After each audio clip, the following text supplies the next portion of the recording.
Welcome to LOA Today. I'm Walt Thiessen here with life coach Cindy Chavez. Today is Wednesday, March the 27th, 2019.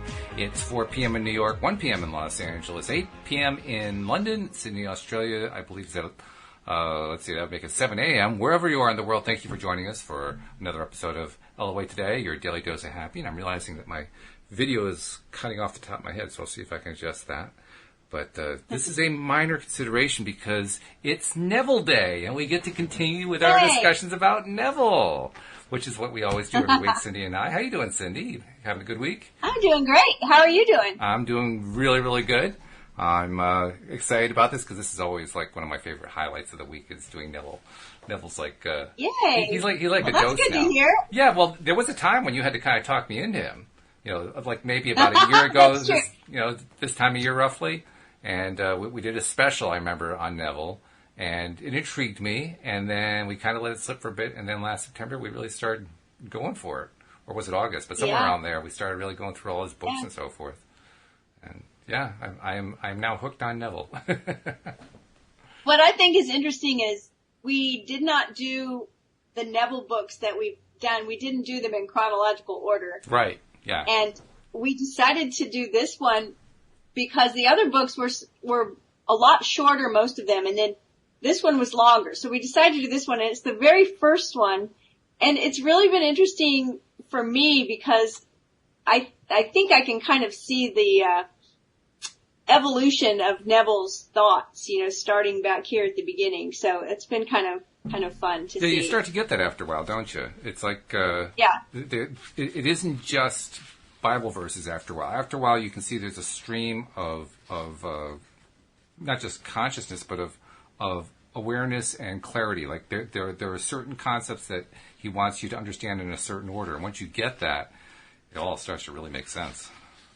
It does. It's like, it's not like, it is learning a new language. Yes, it is. Exactly. We joke about the Neville decoder ring, but it's really true that once you kind of understand what he means when he uses certain terms, then it starts to become easy to understand, or easier to understand what he's saying. So that's true. Everything does become easier. Now, well, I should say all the concepts become easier to understand. It doesn't necessarily mean that reading the book is easy, because we're coming up on a chapter now that has a little bit of discomfort attached to it. It's not exactly the most comfortable title in the world. On more than one level, huh? On more than one level, yeah. But I'm convinced, because of what we know about the Neville decoder ring, that there is more to it than meets the eye when we look at the chapter name. And the chapter is called Circumcision. Okay, guys, calm down. I know how you feel. We joked about it after the show last week, knowing we were coming into this chapter. I joked I was just going to wear a paper bag over my head. Right. The unknown comic, right.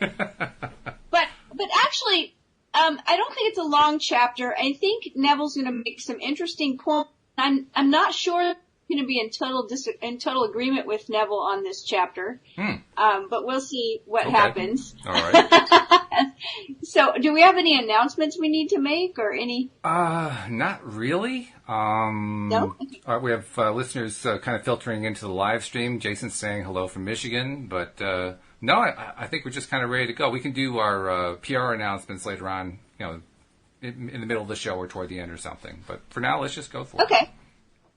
Well, let's dive in. We have been making our way through the book, Your Faith is Your Fortune by Neville Goddard, and we are in chapter 14. As usual, Neville starts out the chapter. If you think about it, when he's writing this whole book, Your Faith, he's talking about, I believe, on some level, he's talking about the Christian faith, because he's using Christian Bible verses for most of it. I think that Neville considered himself a Christian mystic, and he incorporated belief systems, not just Christian, but all kinds of belief systems, into his work. He has a very esoteric way of looking at the Christian Bible verses, and that's what we've sort of been breaking down, because neither one of us consider ourselves to be a Christian. Right. Although I'm very familiar with these writings, and you may be as well. But Neville defines things so differently than most of us were brought up learning. That makes the difference. So we'll start here. Well, before you Neville's start, chapter. I said that there were no announcements, and after I said that, Jason posted a question. And it's not a Neville question, it's actually an Abraham question. So I figured, why don't we do that, and then we can start reading Neville. Let's hear it. Okay, so Jason asks, I'm just learning about the 68-second manifesting. Does this speed up the process, he asks. And you know what he's talking about, right? The 68 seconds for manifesting an actual thing. Abraham talks about how, I believe it was originally 17 seconds. If you focus on something for 17 seconds, then you'll get another thought on the same vibration as that thought. And then if you continue for another 17 and another 17 and another 17, that adds up to 68 seconds. So basically 4 times the original amount. And if you keep doing it that way, then something physical is going to manifest. That's what the 68 seconds is about. Okay, well, to answer the question, does that speed it up? I'm not sure, anything that we can do to increase our focus will help bring things into manifestation quicker. Mm-hmm. I mean, theoretically anyway. But we all know that these things don't work in theory, they work in practice. So the idea is to, increase your focus. I've actually seen some people have created like timers online for, 17-second timers and 68-second timers so they can hold a vision for that amount of time. I think that if we just get into the habit of focusing on what we want, focusing on what we want to see, focusing on that side of the coin instead of on the other side, which is the lack of what we want and the things we don't want to see, if we'll continually pivot ourselves over to keep focusing on that, I don't think we have to worry so much about how many seconds we're doing it for. But to answer the question directly, sure. I mean, I think that that's the reasoning behind it anyway. Mm-hmm. Yeah. We always want everything to happen so fast, right? We want to speed it up. We want to bring it. We want to hurry. And, sometimes I think we'd be better off to like go with the flow and slow down a little bit, not get ahead of ourselves so much. I think Abraham talks about that, the buffer of time, that we all should be very thankful that there's a buffer of time, that we don't get what we think we want immediately every time, right? We'd be in big trouble if that happened. Although we have a little bit to be concerned about there, believe it or not, because Louis de Souza, who keeps track of all the Abraham stuff for me, tells me that the 17-second rule is now down to a 14-second rule, according to Abraham. Because I was going to ask you about that. I remembered hearing someone say that, the times are shortening, they're speeding up. So, yeah, and so 68 seconds is that's now 56 seconds instead of 68 seconds. And we're under a minute, folks. Apparently, exactly. Apparently, it's attributable to the fact that as a global population, we're becoming more spiritually aware. Our vibration is lifting; it's increasing. Okay. And when our vibration increases, that means we're going to be more easily in tune with what it is that we're trying to reach for in our thought process. So we're going to get there faster, which is what Jason wanted. He wants to get there faster. Right. Well, something that you and I have spoken about before as well, though, is the kind of the flip side of that, and that is as the consciousness is raised of a collective, the contrast between that raised consciousness and the consciousness that's not yet quite there, the contrast is much greater. And so it can be a lot more uncomfortable. Oh, yeah. So that's, And we're seeing that. Just look in the world at all this, the controversy and splits and everything that are going on. And there's your indicator that there are some people who just aren't catching up as well as others are. And so, it does create more contrast. But contrast is good. That's what Abraham keeps assuring us. Right. So that's what I was going to say. So as that contrast happens, it provides us with the catalyst that allows us to focus in a greater way, if that's what we choose to do, because of the contrast. So it's actually, even the contrast is helping speed things up. Which is cool also. Really interesting. It is. Yeah. I also like to think about the whole thing as, it's not like we have to keep a stopwatch on ourselves. I mean, most of our phones do have a stopwatch built in, but if you spend your time looking at the stopwatch when you're trying to focus your thoughts, you're not going to be focusing your thoughts. So literally, that's not the way to go. So instead, the way I think about it is, I'm just trying to increase the vibration. The more that I focus on something, whatever that something is, the more the vibration increases. And it's kind of like a harmonic. When you have, if you have like a I don't know, a tuning fork, and you hit the tuning fork and it vibrates to the note A, and then you have another tuning fork across the room, it'll also start vibrating to that same A. Right. You know, that's the kind of vibration we're talking about. When we're building that vibration, that gets bigger and bigger and bigger and bigger.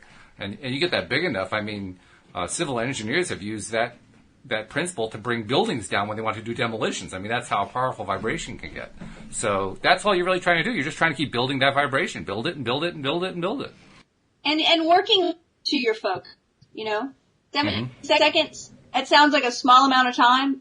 It might feel like a huge amount of time if you're consciously trying to focus for that. Like, Walt, you were talking about last week about the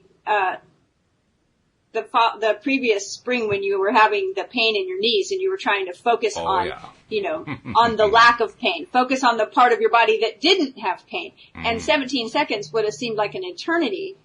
So, you know, it's really just, to me anyway, the important thing is learning how to pivot. Right, that's every actually more time important. You're right. Thinking thoughts you don't want, to recognize, to be aware of it, to catch it right away. That, to me, that's the kind of the trick here, is not to be wallowing in thoughts of what you don't want, to catch yourself right away. Oh yeah, I want to think about what I do want, and pivot over to that. Then you'll collectively start getting mini seconds until pretty soon you're thinking about it most of the time, instead of the other way around, where most of the time your thoughts are focused on what you don't want. So I think that that's the key right there, is the awareness and being able to switch those thoughts. Absolutely. More important than having a stopwatch on it. Oh yeah, much more important than a stopwatch.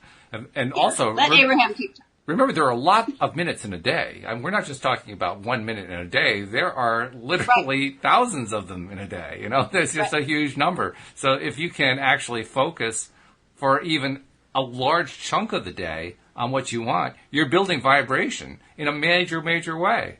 You know, so you don't have to worry about 56 seconds or 68 seconds or whatever. You just go for the vibration, go for the good feel, and keep pivoting. Pivot. Yeah. Absolutely. So, and apparently... Well, I hope that answered the question. Well, he's thanking us, and he also laughed. So I guess, yes, we did answer the question. That's good. All right. So are we ready to see what Neville has to say? I believe we are, yes. So I'll get my Neville book. Walt's got his book out. I'm reading online. I've got my book here as well, but a little easier for me to go on the computer. So Neville starts out, the title of the chapter is Circumcision, and he starts out a verse from the Christian Bible. He says, "In whom also ye are circumcised with the circumcision made without hands, in putting off the body of the sins of the flesh by circumcision of Christ." That's the verse that he leads off with. Which sounds a little bit confusing. No kidding. But basically all he is saying is he's speaking to believers, he's speaking to Christians, and saying that they've been circumcised in a more spiritual circumcision. It's not made with hands, and it's not of the body. It's the circumcision that puts off the sins of the flesh.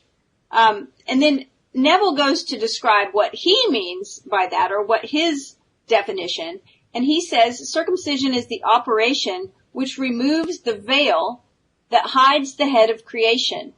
Now, I want to be clear about one thing, and that is, and it's not really what we're discussing, and yet this whole idea of physical circumcision that Neville's talking about out of the Christian Bible is actually a Jewish concept that's the sign of the covenant between the Jewish people and their God. Yes, good point. Now he's referencing it in a Christian fashion, and yet he's using his own definition. So we're getting like, 3 degrees or 5 degrees away from the actual thing. And he says this here. He says the physical act has nothing to do with the spiritual act. And I have a little bit of a question about that, because I always look at things through the filter of Hermetic principles. So as above, so below, right? Okay. As within, so without. So I'm thinking, well, the physical act, but it actually does have something to do with the spiritual act, because all of these things are always connected. There's always some kind of correspondence. what I think he's saying, he clarifies in the next sentence. He says the whole world could be physically circumcised and yet remain unclean and blind leaders of the blind. Okay, so he's saying just because you make some kind of mark on your body, that doesn't mean anything's changed in your heart or in your spirit. Which is true. I can agree with him there. Yeah, I agree with that. Right? Mm-hmm. So he says, the spiritually circumcised have had the veil of darkness removed and know themselves to be Christ, the light of the world.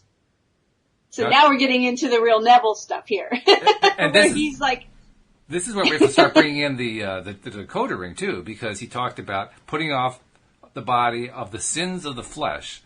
We have to remember what he means by sin, because he doesn't mean what Christians mean by sin. It means an entirely different thing. It just means missing the mark. It just means didn't hit it. Got to correct my aim. So the sins of the flesh is the flesh missing. No, you're right, and that's a good catch.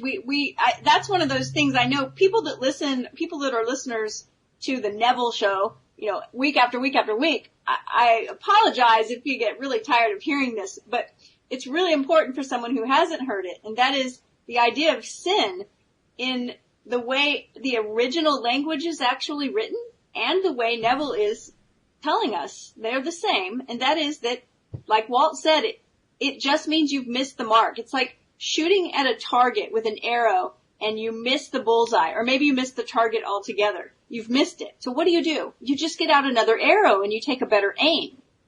So when we as conscious creators have missed the mark, maybe we've gone out in the wrong direction, or we've tried to create something we decide we don't really want, or it doesn't really resonate with us, or it's not really true to who we are. Then we just try again. We just revise it. That's what he is calling sin. And the forgiveness of sin, when he talks about that, he's talking about starting over, doing it over. Just a do-over. That's the forgiveness. You're making it right. You're aiming your arrow at a better target. So now we have to tie in the concept of the blind leaders of the blind, because, again, I think we're talking about something a little bit different from what people would normally think. And I think that because the following sentence says, the spiritually circumcised have had the veil of darkness, and I think that's the key thing, that's where the blindness comes in, the veil of darkness removed, and know themselves to be Christ, Christ being imagination or consciousness. So doing a little translating going on here, we've got putting off the sins of the flesh, in other words, missing the mark, I guess with the flesh, I'm not quite sure where the flesh fits in there, and not remaining one of the blind leaders of the blind, meaning that we have removed our veil of blindness. We are now seeing clearly from a spiritual perspective, and at the same time understanding that that is the action of knowing yourself to be Christ, meaning knowing your own consciousness. So I'm not sure exactly how we tie that together, but you can see this is going in a direction that is not the way we'd normally expect it to go. Right. So he is saying that once you've had that veil taken away, that you've recognized yourself to be Christ, or your imagination to be Christ, because he uses that as well. Mm-hmm. To your imagination to be God, your consciousness to be God, to be the creator, to be the power that creates all things. Once you recognize that, then the darkness is removed. That's the process. That's the result of having the darkness removed. So then he says, let me now perform the spiritual operation on you, the reader. He says, this act is performed on the 8th day after birth, not because this day has any special significance. Now, as a Jewish person that knows the Jewish verses, it does have a spiritual significance. It does, yeah. And an interesting aside is that medical science has determined now, in modern day, that the 8th day of a baby's life is the day that his immune function is strongest. His antibodies have risen to a level where he can have this operation performed on him with the least, possibility of infection. I didn't know that. That's very interesting. So it is interesting, but it's completely aside from what Neville's talking about. So Neville says the day has any difference from any other day, but it's performed on this 8th day because 8 is the figure which has neither beginning nor end. So Neville's apparently turned the 8 on its side, and it's now an infinity symbol. Let's visit for just a moment. Let's just visit for a moment the Jewish interpretation of why it's the 8th day, because there is a spiritual significance there. I'm just curious to see, is there a connection that he's drawing between the way Judaism looks at it and this concept of infinity? I don't see a connection. You don't? Okay. No. And it's fine, because he's not talking about this, and I guess that's the point I was making, is I don't see a real necessity for him to say it doesn't have any meaning, right?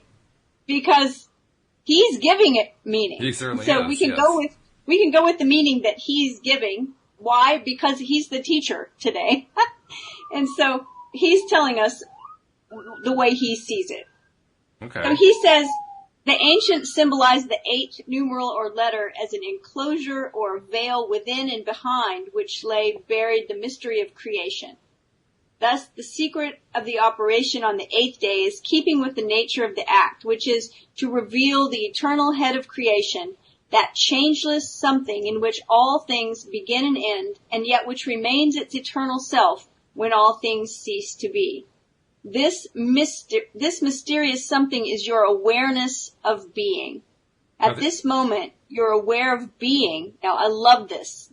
This part of the chapter I love. At this moment, you are aware of being, but you're also aware of being someone. And he says this someone is the veil that hides the being you really are. And I think we could talk about that for like the whole podcast almost, because we've talked about this before. If this veil that he's speaking of is the thing that's hiding the truth from us, is the thing that's keeping us in the dark, is the thing that's not letting us recognize the power we have within us as creators, the Christ consciousness or our consciousness or our imagination. If this veil is hiding all of that, he says it's the awareness of being someone, that this someone is the veil. And we talk all the time about our I am stories. And I think many of those I am stories are anything attached to I am is the veil, because we've added something. The real truth is I am. And as soon as we make that, and he goes on, he's going to say it, you're first conscious of being. Then you're conscious of being man. After the veil of man is placed upon your faceless self, you become conscious of being a member of a certain race, a nation, family, creed. The veil to be lifted in spiritual circumcision is the veil of man. So do you get that sense of that's where he's going? The more things we add to our I am statement, it's like those statements sometimes trap us into a very limited version of who we could be. Yeah, I think you're definitely on the right track here for sure. The thing that kind of grabs my attention in his use of the word veil is that, I actually think the word veil is a little bit misleading, but I'll go with his word. He's using veil to mean consciously placed limitation. Because literally everything that we think, everything that we create, everything that we do is based on limitations. We create a structure. A structure by definition has limitations to it. It has boundaries. And you go beyond the boundary and you don't have a structure anymore. The structure disappears. So it becomes a necessary part of how conscious thought works. Conscious thought is limit-based. And I think that's what he means by the veil. The veil is another way of saying the limit. Now, what's interesting is he's turned this whole metaphor of circumcision into a way of saying, understand what's going on behind all those limits that we all place in our understanding of who we are and what our role is and so forth. Understand that there is a subtext going on there, and that subtext is the true essence of who we are. I think that's really what he's getting at. Right, because he says the veil to be lifted in spiritual circumcision is the veil of man, but before this can be done, you must cut away the adhesions of race, nation, family, and so on. Then he quotes this verse, in Christ there is neither Greek nor Jew, nor bond nor free, male nor female. a renewal in which there is no distinction between Greek and Jew, circumcised and uncircumcised, barbarian, Scythian, slave, freeman, but Christ is all and in all. You must leave father, mother, brother, follow me. If anyone comes to me and does not hate his own father and mother and wife and children and brothers and sisters, yes, and even his own life, he cannot be my disciple. There's a lot of controversy over what those verses actually mean. But I believe he's just saying, if you can't walk away from all of those, identifiers, it's not that we need to walk away from them, but we have to hold them loosely. We have to understand that we are a lot more than the labels that we put on ourselves. Right. Those are those same limits that I was mentioning before. And you had said conscious limitations, and the thing that came up to my mind when I heard you say that was, what about subconscious limitations? Well, sure. Yeah. I mean, Neville has said it himself. From his perspective, the subconscious mind is simply another part of the conscious mind. So, of course, it has to be. Correct. Yeah. Right. Good point. And so sometimes we don't even realize the limitations that we put on ourselves. Yeah, no kidding. So he says, to accomplish this, you stop identifying yourself with these divisions by becoming indifferent to such claims. Indifference is the knife that severs. Feeling is the tie that binds. Now that's interesting because Neville's been teaching us about that the feeling is the secret forever, right? Yeah. Yeah. So he's talking about, and this is what I mean by it's funny to go back and read his first book, because I wonder how many things how many of his own beliefs evolved over time. I think he so. He says, yeah. Go ahead, when you can look upon, go ahead. No, go ahead. I'm blibbering. When you can look upon man as one grand brotherhood without distinction of race or creed, then you will know that you have severed these adhesions. And that's really interesting to hear him say this, because he was writing, 80 years ago or something, right? Mm-hmm. 70 years ago. And we're seeing there's still so much division in the world. Yep. And he is saying, when you get to the place where you don't see that division anymore, when you can just look upon man as one grand brotherhood without distinction of race or creed, you'll know that you've severed these adhesions. With these ties cut, all that now separates you from your true being is your belief that you are man. To remove this last veil, you drop your conception of yourself as man by knowing yourself just to be. Instead of the consciousness of I am man, let there just be I am, faceless, formless, without figure. It's a really, really powerful statement. He ties Is it really difficult? The concept of circumcision into it now that he has got us down to, okay, strip away all the other stuff. I want to make a comment, too, about the word adhesions. I'll get to that in a minute. But now that he's said, okay, strip away all this other stuff, these outside layers, these veils, and now we're down to the core, to just the I am, the faceless, formless, without figure I am. Then he goes back to the concept of circumcision, and now it starts to become really clear what he's saying. Do you want to read that part?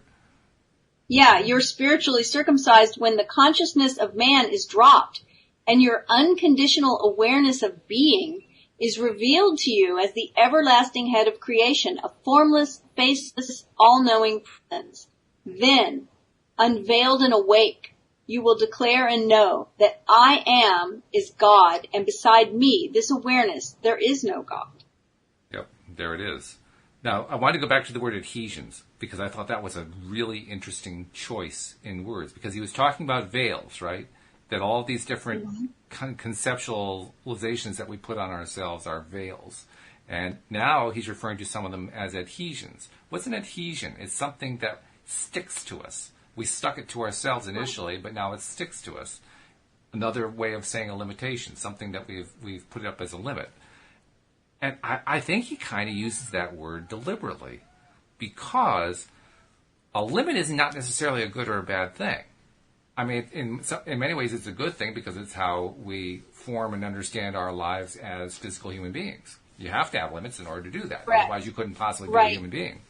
Okay? So there's the good side of it. The bad side, if you want to call it a bad side, is sometimes we focus on things we don't really want, so we're creating structures we don't really want. And those are the limitations that are in the way, so to speak. When we talk about self-imposed limitations, those are the ones we're talking about, the ones that don't serve us anymore, that we're trying to move aside and so forth.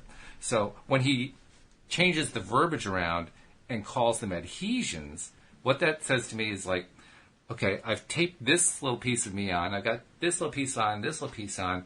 This tape thing is like, I like this one. Okay, this is me as man, and I am a man living in North America, and these are all my different characteristics. I like those. So these are the adhesions I like. I'm not so crazy about those, but because it's just an adhesive, I can just pull it up. It's not a big deal. I think adhesion was a deliberately chosen word because it's so easy to adhere or to take it off. It's not like it's permanently stuck for all time. That's interesting. Well, I just assumed he used the word because in the physical surgery that is done, it's the adhesions that are removed. Mm-hmm. So I figured he was using it just because, but it's interesting to think that they are removable, right? Yeah, exactly. Yeah. Yeah. And that it's a choice. We can either remove them or not remove them. What do they serve us or do they not serve us? Now this next paragraph and a couple of paragraphs, I've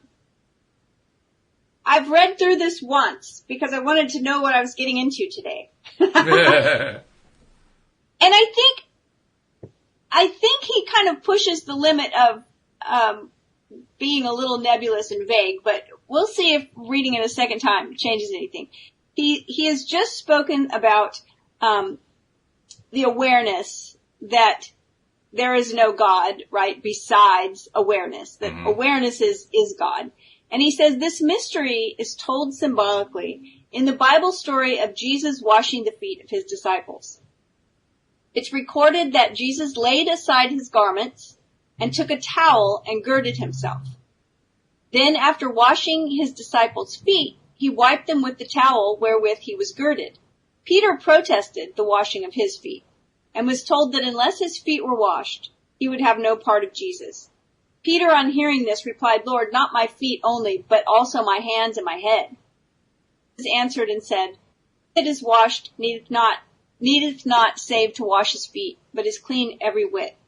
So you're already clean. You don't need to have your hands and your head washed. You just need your feet washed.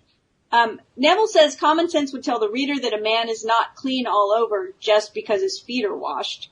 Therefore, he should either discard this story as fantastic or else look for its hidden meaning. Every story of the Bible is a psychological drama taking place in the consciousness of man, and this one is no exception.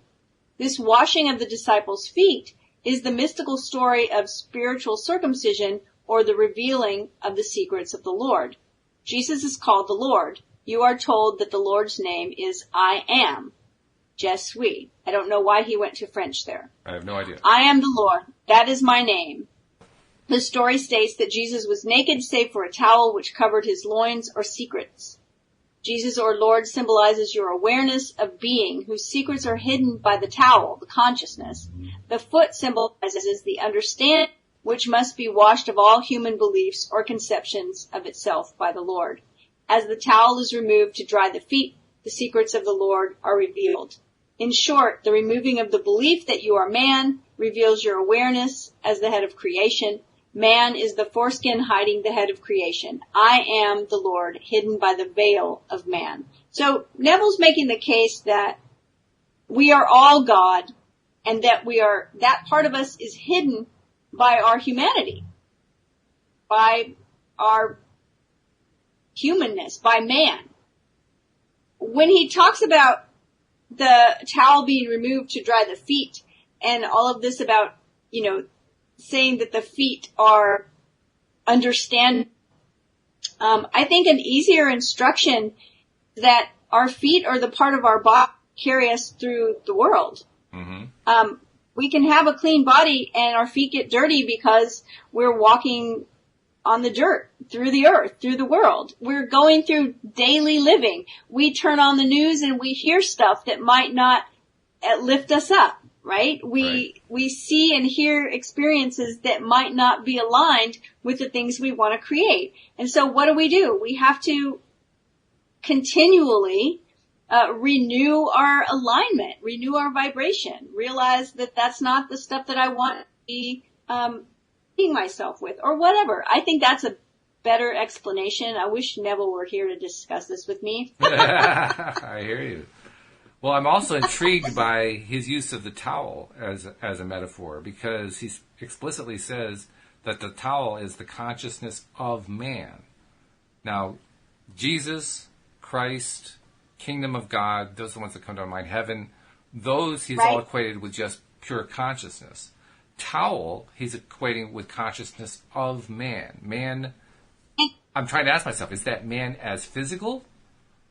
I almost think you could put being in there, right? That hidden by the towel, consciousness of being man, because that's the thing he wanted us to drop so often. He's saying, we start with this I am man, or I am human, and says drop that and just go with I am. Just recognize your faceless, formless being. So I'm not my hands and my feet and my body. I am is something faceless and formless that is the creator, that is more powerful. He's saying recognize that as your being. Right. Let this other stuff drop. So when he says, he's talking about being hidden by the towel, I think that's I am man. That's the consciousness of being a human, maybe. Right. The awareness of our humanity is what's hiding the secret. So the answer to my question is yes, it's actually physical man. It isn't man as spiritual beings. It's the physical side of man. That's the side he's talking about. And I think so. If so, then I can at least begin to understand why he's choosing to bring in this idea of washing the feet. Because washing the feet is a physical action, and it is a way of spiritually tying the physicality of being and the physicality of feet and of body and everything else to this spiritual concept of consciousness. Because he does distinguish. This is consciousness of man as opposed to just pure consciousness.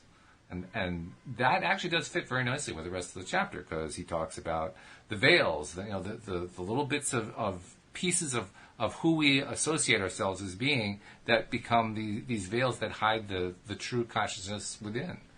So now, what is circumcision? Circumcision is just simply cutting all that away and going right to the core of who we are. And now washing the feet becomes just another way of expressing I am pushing all this stuff aside so I can go right to the basic of who we are. Okay. And who we are is a faceless, formless being. Which is interesting. That's interesting. It is interesting because that's exactly how man tends to paint God. I mean, outside of Neville circles. Right.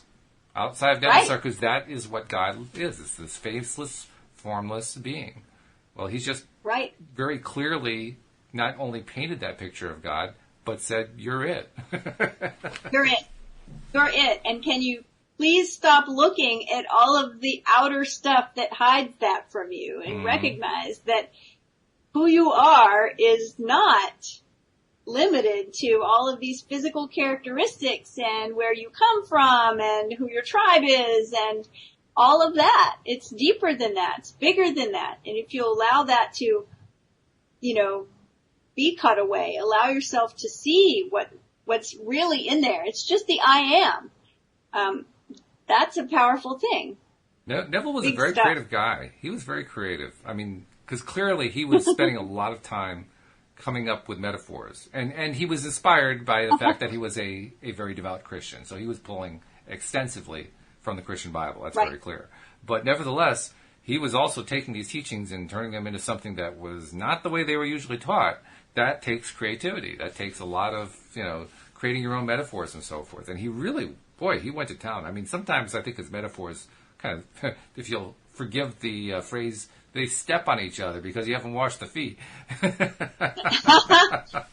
sometimes I feel like Neville is trying to force a metaphor a little bit. Yeah, I think so. But for the most part, I think his metaphors were pretty powerful, and I also think that they spoke in a powerful way to his audience. Because remember, he was holding these meetings when he was lecturing. His audience were Christians, so Yeah. he was speaking to them a very deep truth and using their own language to make a point. And I think he kind of had to go the scriptural route because not only was he speaking to a Christian audience, he was doing so in a Christian building. So, I mean, Yeah. it was under the auspices of the Catholic Church, basically, that he was doing this. Yeah. Very interesting stuff. Well, we got through circumcision without dropping a blood. Well, a drop of blood, that was good, you know. That's quite a chapter, though. Wow. So we are, I'm looking at the clock and wondering if you want to go into the next chapter. Well, I don't know. Do we have any questions or comments we want to address?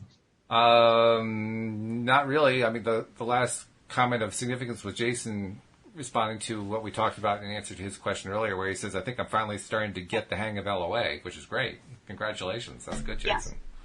But no, nothing specific about Neville. So, yeah, let's go for it. Why not? I don't know if we'll get through the chapter, but hey, we can try.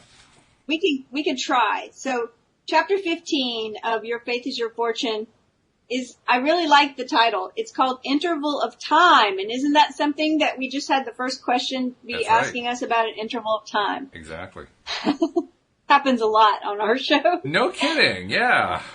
Well, it is LOA today, after all. Right? So Neville starts out again with a Bible verse from the Christian Bible. He says, let not your heart be troubled. You believe in God, believe also in me. In my Father's house are many mansions. If it were not so, I would have told you.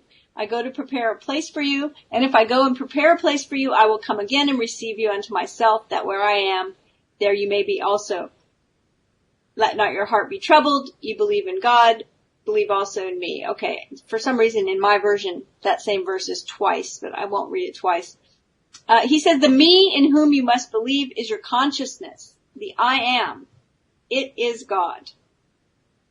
It is also, here we can add to the list of equivalents. Mm-hmm. It's also the Father's house, containing within itself all conceivable states of consciousness. Now there's an interesting thought right there, because we just equated God and I am, which is consciousness. He's already described that, with the Father's house. Right? And now the Father's house is also consciousness, and the consciousness contains all conceivable states of consciousness. It's very meta. We got a little reiteration going on there. He says every conditioned state of consciousness is called a mansion. This conversation takes place within yourself. Your I am, the unconditioned consciousness, is the Christ Jesus speaking to the conditioned self, or the John Smith consciousness. Want to pick that apart? He says, I am John. From a mystical point of view, is two beings, namely Christ and John. So if we sort of look back at the chapter we just read, which was talking about this very thing, right? It's talking about our I am, meaning that faceless, formless consciousness that we are, and juxtaposing that with I am man, or, I am woman, or I am mother, or I'm a teacher, I'm whatever, all the things we think we are. He's calling that the John Smith consciousness. Right? Okay. So he says, when our unconditioned consciousness, that faceless, formless consciousness, speaks to the conditioned self, or the John Smith consciousness, mm-hmm. They're having a conversation. Yeah. So I go to prepare a place for you, moving from your present state of consciousness into the state desired. It is a promise by your Christ, or your awareness of being, to your present conception of yourself, that you will leave your present consciousness and appropriate another. I really like this so much because of some other kinds of identity that I've done that include my present self in meditation going back and speaking to a previous version of myself, a younger version of myself. Mm-hmm. So what this reminds me of, because it's this conversation of that powerful creator, formless, faceless power, speaking to this awareness of our present conception of ourselves. I'm also wondering something else too. This may be just fanciful on my part. I'm wondering how he picked the name John Smith. And the reason I say that is there's a very famous explorer who, of course, was involved with the settlement of Jamestown. And the idea that he's an explorer, to me, that could be part of the metaphor. Right? Because what we're talking about here is the exploration of consciousness. Mm-hmm. So when he talks about, how does he say it? He says, your I am, the unconditioned consciousness, is the Christ Jesus speaking to the conditioned self, or the John Smith consciousness. Yeah, I automatically was just assuming that he was using it as John Doe. Just a common That's what name. I thought at first, yeah. But it would be interesting to know why he picked that particular name. Because this is a great big exploration. I mean, all of his books are a great big exploration of consciousness. And I don't know, maybe speaking of subconscious, maybe he subconsciously picked John Smith for that reason. He says, man is such a slave to time that if after he has appropriated a state of consciousness which is not now seen by the world, and it, the appropriated state, does not immediately embody itself, he loses faith in his unseen claim. Forthwith he drops it and returns to his former static state of being. So it's like when we don't see it happen in 68 seconds, right? Right, yeah. We give up. Yep. We've talked about this so much, and the reason why is because we hear from people so often that make statements like, well, I've been trying and working on this, and, my thing hasn't shown up yet, so forget it. It doesn't work. And that's what Neville's talking about right here. And he says that this is being a slave to time. He says, because of this limitation of man, I've found it very helpful to employ a specified interval of time in making this journey into a prepared mansion. Wait but a little while. We all have cataloged the different days of the week, months of the year, and seasons. By this I mean you and I have said time and again, today feels like a Sunday, or a Monday, or a Saturday. We've also said in the middle of summer, feels and looks like the fall of the year. Mm-hmm. I'm laughing because we've all done this, right? Oh, absolutely. Hopefully when you wake up and it feels like a Monday, you'll suddenly realize it's actually Sunday. He says this is positive proof that you and I have definite feelings associated with these different days, months, and seasons of the year. Because of this association, we can at any time consciously dwell in that day or season which we have selected. Do not selfishly define this interval in days and hours because you're anxious to receive it, but simply remain in the conviction that it is done. Time, being purely relative, should be eliminated entirely, and your desire will be fulfilled. So Neville becomes a quantum physicist, because that's basically what quantum physics teaches, right? Eliminating time entirely. Yeah. Just eliminate it. Yeah. Okay. This ability to dwell at any point in time permits us to employ time in our travel into the desired mansion. Now we're time traveling. Yeah. Which I love. Mm-hmm. Yes. Now I, consciousness, when he says now I, consciousness, go to a point in time and there prepare a place. If I go to such a point in time and prepare a place, I shall return to this point in time where I have left, and I shall pick up and take you with me into that place which I have prepared, that where I am, there ye may be also. Let me give you an example, he says, of this travel. Suppose you had an intense desire. Like most men who are enslaved by time, you might feel that you could not possibly realize so large a desire in a limited interval. But, admitting that all things are possible to God, believing God to be the me within you or your consciousness of being, you can say, as John, I can do nothing. But since all things are possible to God, and God I know to be my consciousness of being, I can realize my desire in a little while. How my desire will be realized, I do not, as John, know. But by the very law of my being, I do know that it shall be. With this belief firmly established, decide what would be a relative, rational interval of time in which such a desire could be realized. Again, let me remind you not to shorten the interval of time because you are anxious to receive your desire. Make it a natural interval. No one can give you the time interval. Only you can say what the natural interval would be to you. The interval of time is relative, that is, no two individuals would give the same measurement of time for the realization of their desire. Time is ever conditioned by man's conception of himself. Confidence in yourself, as determined by conditioned consciousness, always shortens the interval of time. If you are accustomed to great accomplishments, you would give yourself a much shorter interval in which to accomplish your desire than the man schooled in defeat. If today were Wednesday, it is, and you decided that it would be quite possible for your desire to embody a new realization of yourself by Sunday, then Sunday becomes the point in time you would visit. To make this visit, you shut out Wednesday and let in Sunday. This is accomplished by simply feeling that it is Sunday. Begin to hear the church bells. Begin to feel the quietness of the day and all that Sunday means to you. Actually feel that it is Sunday. When this is accomplished, feel the joy of having received that which on Wednesday was but a desire.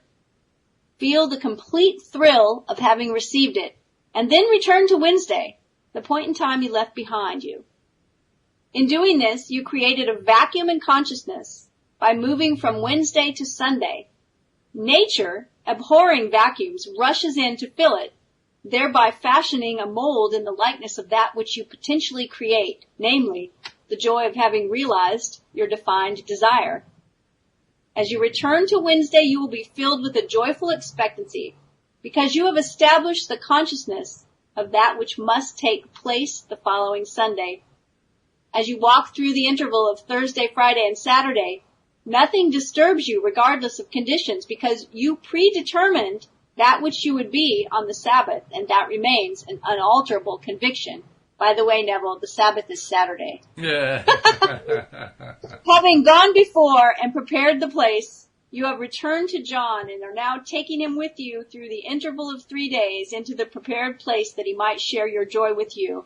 For where I am, there you may be also. And the Seventh-day Adventists jumped up and down with joy, saying, yes, I agree with you, Cindy. It is Saturday. Yes, well. That's funny.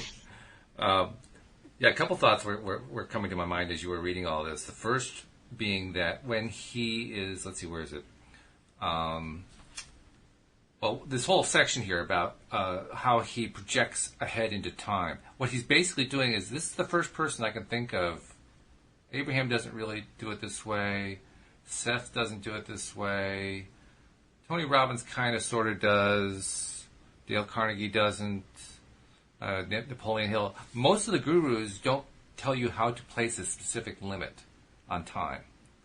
They don't tell you, attract it within X days or something like that. But he's giving you a specific formula for doing that. And I like that he's saying, don't try to rush it. Right. Right?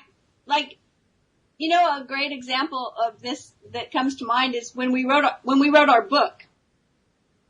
You had a different vision for the amount of time it would take to get the book done. I thought you were out of your mind, right? Well, I was. But you came close to getting it done, because my experience and my, vision of how long something would take was different than yours. That's all. Yeah.